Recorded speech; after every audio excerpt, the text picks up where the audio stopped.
Among many other things, the digital age has significantly increased the amount of data, its accessibility and availability. With this monumental increase of available data, several questions, challenges, and opportunities arise. Here with us today to moderate this session is Alan Marcus. Alan, you want to raise your hand? Oh. Alan Marcus, all right. Alan, many of you know. All right, you got a lot of friends, Alan. Alan is a senior director and head of information technology and telecommunications industry at the World Economic Forum. He's our representative at Davos at the World Economic Forum, so that's why everybody's clapping. Alan is uniquely qualified to lead this timely discussion on the subject of competing in a data-driven digital world.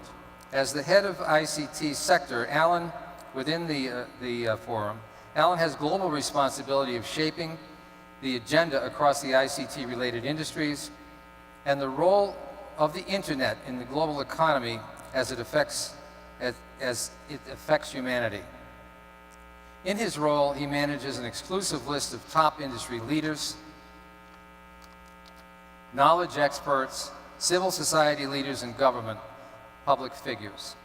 In pursuit of improving the state of the world, he currently leads the Hyper-Connected World platform with focus on public policy, privacy, security, treaties, and national and regional agendas.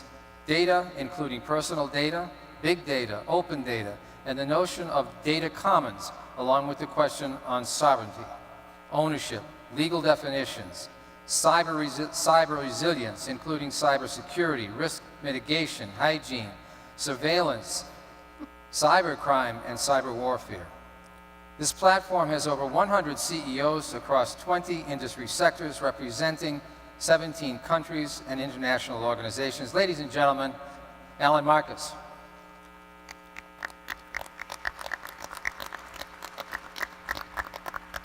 Thank you. Okay, I'm on, right? This is working. There it is. Wow, that's a long introduction.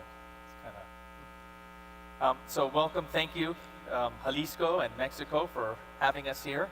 We always have to start with that because it's really nice to be in a place that's focused so much on technology and IT. This session is on data, particularly how one makes some money, becomes competitive around the use of digital data. So I'm going to make just a kind of a define of the space a little bit, and then we'll get into our panel's discussion. So first, strengthening trust in the use of data has become a priority for policymakers and business leaders. In fact, a recent survey by telecoms operator Arreola shows that an overwhelming 78% of consumers think that it is hard to trust companies with too much of their data, and that service providers in general hold too much information about them. An even higher number, 82%, feel that they have no power to influence how data is used. Similarly, a study done by us at the World Economic Forum with Oxford Internet Institute found that 67% of individuals feel that organizations, both public and private, ask for too much of their personal information. So trust matters. And ultimately, the data economy hinges on people having enough trust to participate, and data governance should reflect this. We have heard business leaders say many times that trust is the foundation of our business.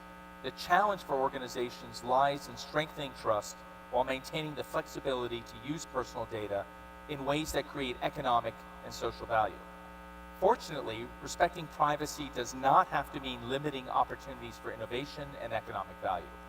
Rather than focusing on disclosure and overwhelming individuals with excessive and often incomprehensible details, organizations can strengthen trust by engaging with people in a meaningful way that both provides them with insight into how personal data will be used and allows them to express preferences for that use. And doing so will require a simple language of data terms that users understand and that can be used across industries and regions, as well as user interfaces that provide a measure of individual control.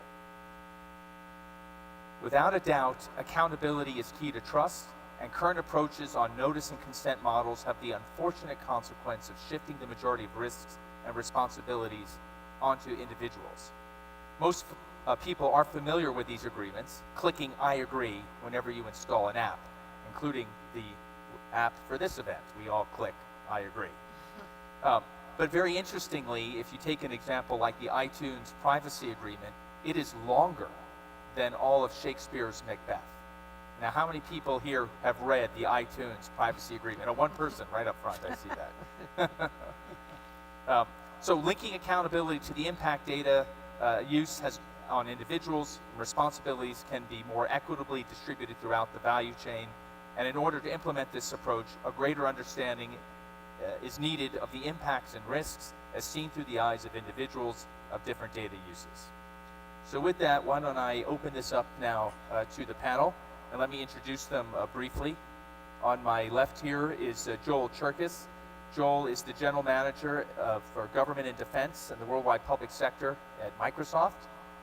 To his left is Dana Lorberg. She's the Group Executive for MasterCard worldwide. One more. Jorge, yes, I got it. Jorge Arreola, Director of Regulatory Affairs at Telefónica here in Mexico. And then finally, Bill Yasnoff, Doctor and Chairman and CEO of the Health Record Banking Alliance. So, Joel, why don't we start with you? You see open data fostering growth in emerging markets. Can you talk a bit about the role of data and trends in public and private sectors from Microsoft's perspective? Yeah, absolutely. And it's a pleasure to actually get to spend some time today talking about data, because I'd be willing to bet that each of you in your role, whatever it happens to be in the public or the private sector, are engaged either with data or contributing to some of the data that's out there.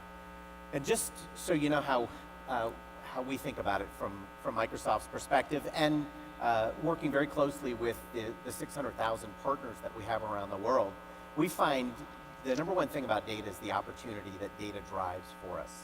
And let me back end into why I make that comment. From a Microsoft perspective, hopefully people had seen the news that earlier this year, we got a new CEO. So a gentleman by the name of Satya Nadella, who was a 22-year veteran from Microsoft, took the reins as our current CEO. He's our third CEO in 38 years. And within about 30 days, Satya was in a public forum and he made a comment and he said, Microsoft is going to evolve far faster than we have in the past, because the role that technology plays is evolving far faster than it has in the past. And the key driver in this capacity are things like mobility, things like the cloud, and ultimately what's occurring is what we see as a data-driven culture. And the reason that's important to us is if I use those first two terms, if I use mobility and I think about the role that mobile devices play and how connected people are using a device, whether it's for consumer application like the iTunes application and the agreements that are there, whether it's using an Android-based device or a Microsoft device, or a BlackBerry device, there's a lot of information that's being created and gathered just in the consumer utilization of services. What we're also seeing, though, is a dramatic increase in the number of applications and services that are being delivered via the private sector from an application perspective to consumers and also to other private sector organizations. But in my space, I see governments, and I see governments that are engaging with citizens. I see governments engaging with workers, and I see governments engaging with government leaders and how they're doing business. And they're using the mobility factor to weigh in. And the end result of all of these different types of applications and connectivity tools, and when I say tools, again, they're services being delivered to the citizens, but also things like a building inspector or a food inspector, a child welfare officer. They're using these devices, and that end result is that massive amounts of data are being generated. And there's a responsibility that we're finding with the organizations that hold that data, that they want to use that data for the greater good. And the greater good might be in figuring out better business models to deliver better services, again, from the consumer or the private sector side. But with that responsibility comes an entire set of laws, set of policies, a set of risk management requirements, and in many cases, politics. And so I say that because in a lot of cases, we tend to be focused on the technology solutions and the capabilities that are out there around data. But it's equally as important, if not more important, to be looking at the governance of how that data model exists. So I made a comment where I said that we see opportunity, and the opportunity is around how we use that data for the greater good. And I think throughout the panel today, we'll talk about some of those examples directly where we're seeing it across that particular government space. Dana, MasterCard, payments industry, clearly a brand recognized by so many, but really a B2B player. So how do you look at data, and how does that fit into some of the issues that we're bringing up here? Right. Thank you, Alan, and it's my pleasure to be here today. Data is very important to MasterCard and to the payments industry, and maybe I should spend a few minutes just leveling the playing field a little bit and debunking the myth about where MasterCard operates in the payment space. So MasterCard is a payments network. We're global, certainly. We're in the B2B space. So MasterCard does not directly have relationship with the consumer, nor the merchant or various stakeholders in the ecosystem. We deal through financial institutions primarily who have the relationship directly with the consumer, and also a financial institution will have the relationship directly with the merchant. However, so we're in that B2B space. We facilitate payments around the globe, but we're very interested in the consumer and the merchant and stakeholders and governments and the whole ecosystem and how we can provide value. Data is a very, very relevant component of how opportunity, as Joel says, and value can be delivered to all the different stakeholders. You think of MasterCard as a brand company. We certainly are, but I would like to tell you that we're a technology company that happens to be in the payment space. We've been leveraging technology for about 40 years. We've built a global payments network that connects about 2 billion consumers with tens of millions of merchants around the globe. We have about 38 billion transactions that are switched or processed on the MasterCard Worldwide Network in 210 countries and territories. A friend of mine was visiting MasterCard the other day, and they observed that that's more than the United Nations. So a lot of places out there in the world.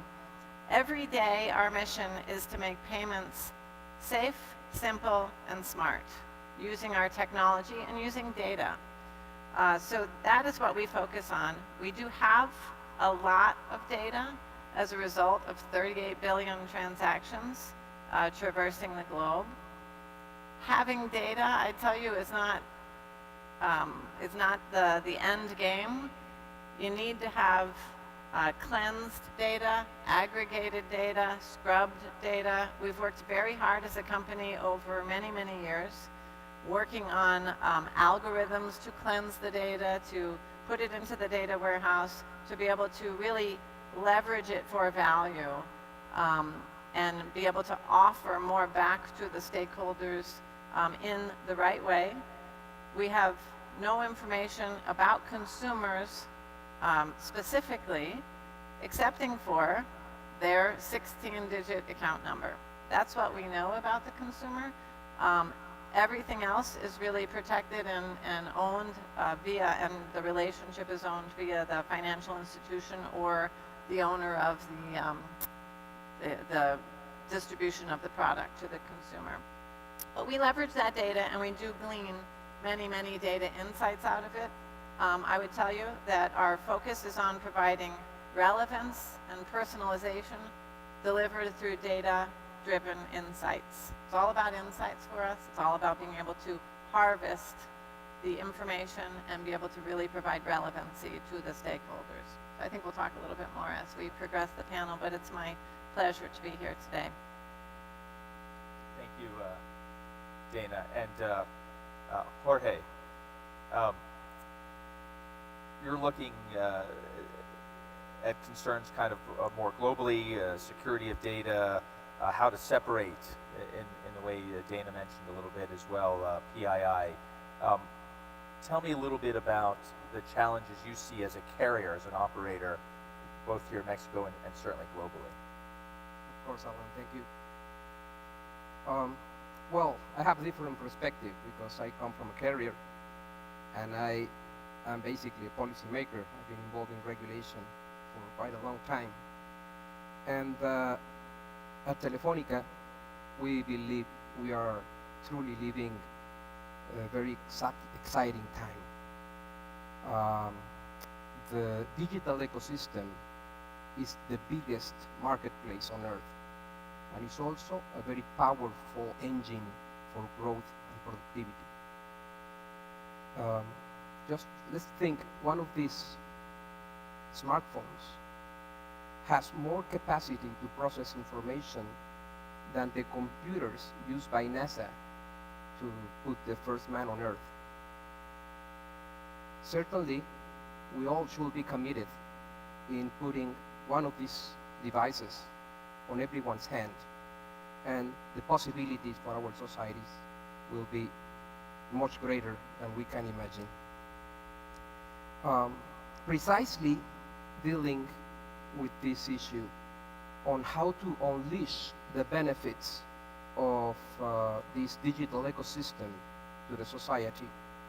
In Telefónica, we have been working for the last 2 years on a digital manifesto that we just released earlier this year. And certainly, building consumers' digital confidence is at the top of the list. The willingness of people to share information online is a fundamental prerequisite of a data-driven economy.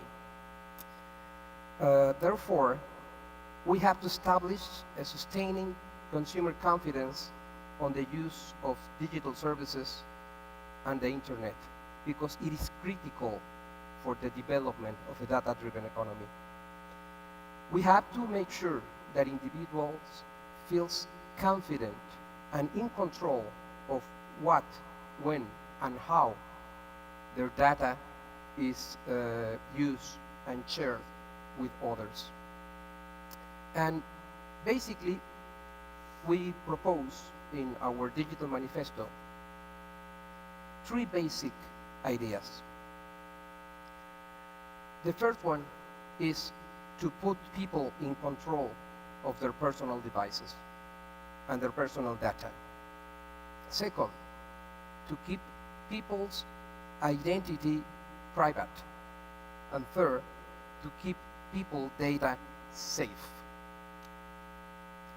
According to a recent survey, similar to the one Alan talked about, that was conducted and commissioned by Telefónica in the UK, it is available on the internet on our webpage as the data dialog. 80% of consumers are worried about the companies using their personal information without permission. 76% of consumers believe their information is being shared without permission. And the problem doesn't stop that.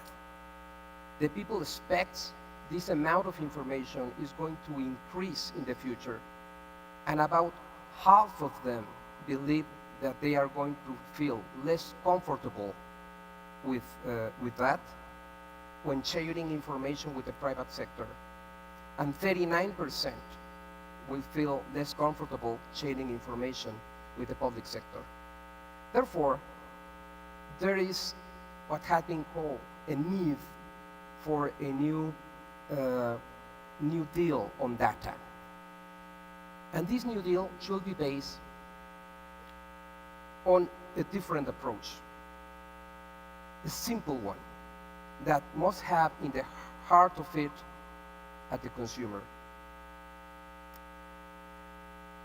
It is necessary to take a risk-based approach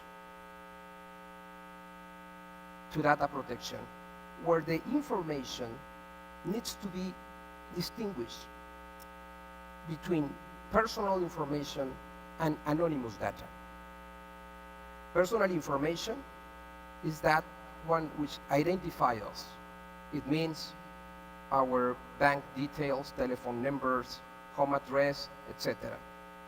And all that information must be considered personal and must be treated respectively as private information. But then we have also other information, which is basically behavioral data. And by that we mean location, purchasing history, and so on, that can be analyzed and used without identifying the people that have generated that information.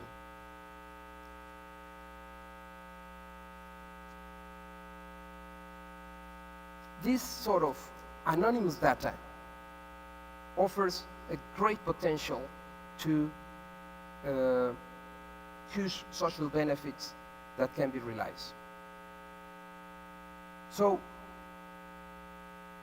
the principle we are trying to promote is that there should be, all the organizations should take into account the differences between these two sort of information and follow one very simple principle, which is that when we design a new product or a new service, this identification process must be embedded in the design in such a way that services and product that use big data are certified in some way in order to fulfill the consumer needs.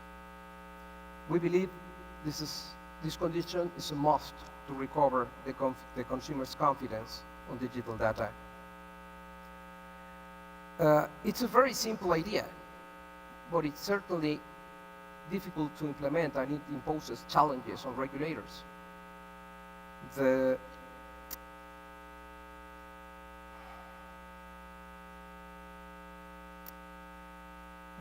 digital chain is very complex. It involves stakeholders from different sectors with different regulation. It also involves different countries. And what regulators should do about it is trying to build a level playing field. Same services should be treated with the same rules, regardless of the origin. Maybe the origin is traditional services versus internet services, or are different countries. But the basic idea is there's a company that controls personal data of Mexican citizens, that data should be controlled according to Mexican law.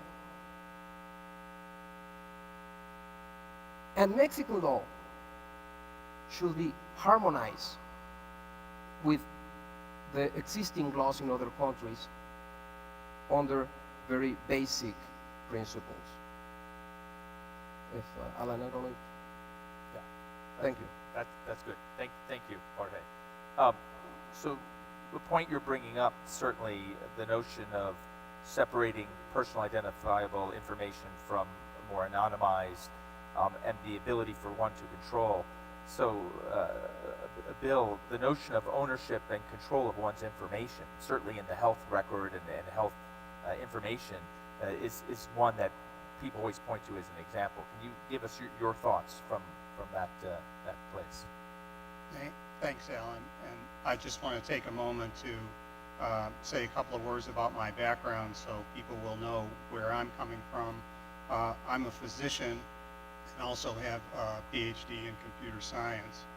And among other things, I built the first statewide immunization registry in the United States in the late 90s. And then in the early 2000s, I was at the U.S. Department of Health and Human Services, where I did the work leading to the establishment of the Office of the National Coordinator for Health information technology, which is promoting the adoption of electronic health records in the United States. So I've spent my entire professional career working on health information issues. And as is obvious from the other panelists and at a conference like this, personal information is now becoming more and more important. It's becoming digital, but it's largely uncontrolled. And this creates problems in three ways. First, privacy. Details are or can be revealed that should not be. Second is trust, which has already been mentioned. People need to be comfortable using online sites, mobile apps, and other information tools. And finally, equity, the use of personal information for profit without compensation to individuals. And the real question is, how can we fix this? What should be the approach? And it seems to me that in the information age, where information has value, each person's information should not be taken or used without that person's consent. To me, it's a human rights issue. It's essentially digital autonomy. So one obvious question is, why hasn't this come up before? Well, it really hasn't been necessary because we didn't have these sophisticated mechanisms for rapidly aggregating and using large amounts of personal information. An analogy here is the use of a person's photograph. Before photography, there really wasn't much of an issue in terms of commercial use of a person's photograph. Once we had the technology of photography, that became important. So, what are the potential problems with allowing consumers to own and control their personal information? Well, the first and most obvious one is disruption of current business models. Obviously, there are large companies that depend on essentially taking personal information and monetizing it for profit without consent. So, yes, those business models would need to change, but do we really want business models built on taking information? Also, what's the alternative? And a number of people have argued over many years that we can have more effective business models with permission-based use of information, and the same technology that allows us to aggregate, process, distribute, use large quantities of personal information can also be used to store and use consents. And I would refer you to an article in Communications of the ACM from 1996 by a fellow by the name of Loudon, who talked about creating markets through privacy.